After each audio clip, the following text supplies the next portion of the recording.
show, but something that's also quite amazing is the 16th Encounters International Documentary Festival that starts tomorrow in Johannesburg and in Cape Town as well. And of course, it's going to be offering a wide array of world-renowned documentaries from Mzansi. But here's more. Far from the violence of apartheid South Africa is a flat in North London.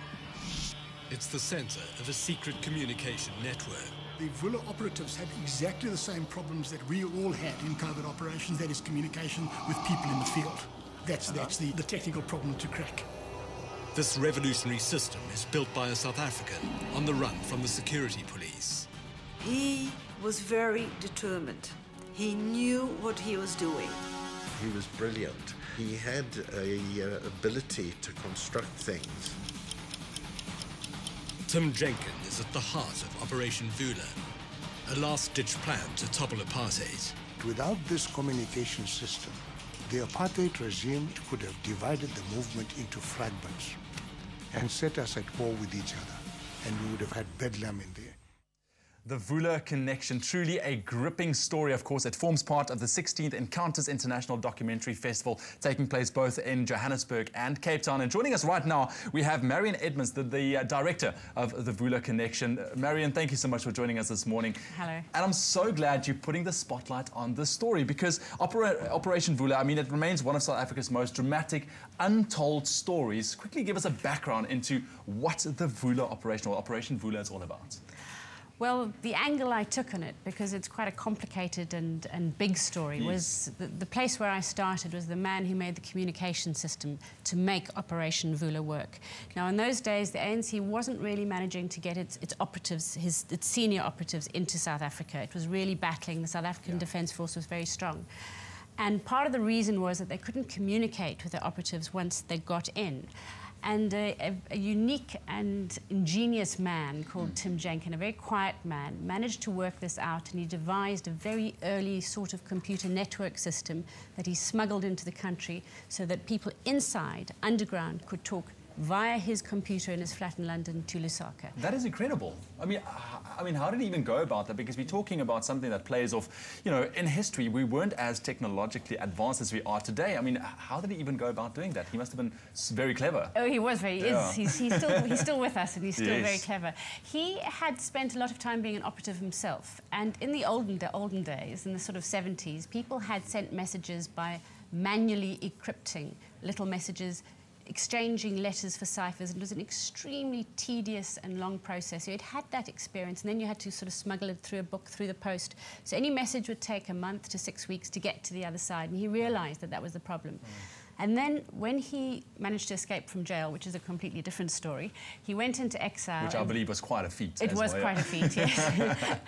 He managed to work out that he could get a computer to encrypt a message with basic software. In those days, you couldn't really buy computers on the street. He then realized that if you translated or transformed that message into sound, you could send it via modem down a telephone line to an answering machine on the other side of the world. Somebody could pick it up and, in short speak, because we don't have much time, put it back into the computer, decrypt it, and read the message. So it was like a very basic kind of email before email was invented. Yeah, but it still sounds very complicated for playing off in the 80s, right? It was complicated, and you must bear in mind that he had to smuggle all the hardware in. So he managed to enlist the help of Dutch volunteers. There was a sort of a secret group of very excited and keen Dutch volunteers, and he got an air hostess to smuggle the laptops as little packages through Johannesburg International, or then Jan Smuts. Meet up with Mac Mirage in a hotel bedroom, give him the stuff, and he distributed it to all the operatives. And she was taking an enormous risk. She didn't know what was in the packages, but in those days, aircrew weren't searched when they went through the customs, so she could just sort of swing in with her bag and then whistle off to the hotel. So every little bit was thought out extremely carefully. Oh man, and this is what you can expect from the Vula Connection. I mean, it obviously tells the whole story. People can get a glimpse into what went down back in the day. But I mean, what drove you to tell this story? And ultimately, when viewers go see this documentary, what would you want them to take away from it? That's two questions, so I'll start with the first.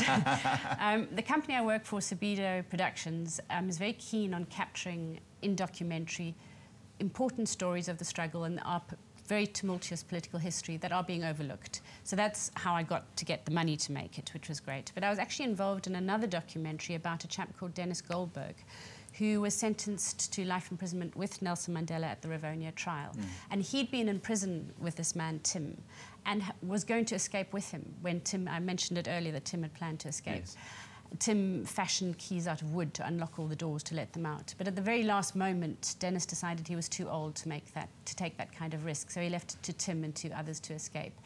So we called Tim for an interview, and he arrived with his backpack on a scooter. I remember, very deadpan, very low-key, with all his bits and pieces in the back of his rucksack, the key-making bits and paraphernalia, and he spread them out.